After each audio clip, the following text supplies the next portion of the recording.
سال شمسی ہو یا قمری، دعا تو بنتی ہے۔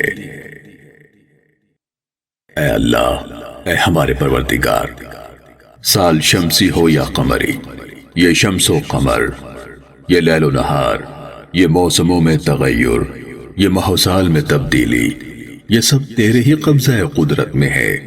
یہ سورج اور چاند تیری قدرت کی نشانیاں ہیں اور تیرے ہی حکم کے پابند ہیں۔ اے اللہ، اے ہمارے پروردگار، ہم بہت گنہگار ہیں، خطا کار ہیں، سیاہ کار ہیں۔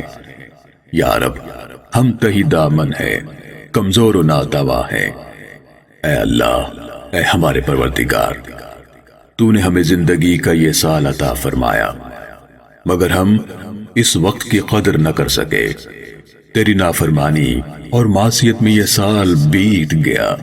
یا رب، کتنے ہی ہمارے پیارے جو ہمارے ساتھ تھے، ہمارے ساتھ کھاتے پیتے تھے، ہمارے ساتھ اٹھتے بیٹھتے تھے اور ہمارے ساتھ ہنستے کھیلتے تھے، مگر اب وہ ہمارے ساتھ نہیں۔ اے اللہ، اے ہمارے پروردگار، تو ہمیں بھی مٹی کے حوالے کر سکتا تھا، مگر تو نے اپنے فضل و کرم سے ہمیں مہلت عطا فرمائی۔ یا رب، اگر مہلت عطا کی ہے تو توبہ کی توفیق بھی عطا فرما۔ ہم اس برس میں اپنے کیے تمام گناہوں سے توبہ کرتے ہیں، ہماری توبہ قبول فرما۔ جو نیک اعمال کیے انہیں قبول فرما، جو ہمارے پیارے دنیا سے رخصت ہو گئے ان کی مغفرت فرما، بیماروں کو شفا عطا فرما، قرض داروں کو خلاصی عطا فرما، ناداروں کو آسودگی عطا فرما۔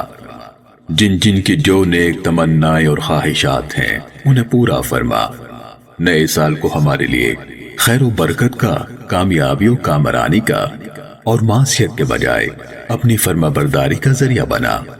دنیا بھر کے مظلوموں، مجبوروں اور بے بسوں کی تکلیفوں سے نجات کا ذریعہ بنا۔ پاکستان کو ترقی، خوشحالی، استحکام، اتحاد و اتفاق عطا فرما۔ دنیا بھر کے انسانوں کے لیے آنے والا نیا سال امن و سلامتی اور خیر و برکت کا ذریعہ بنا۔ آمین آمین یا ارحم الراحمین۔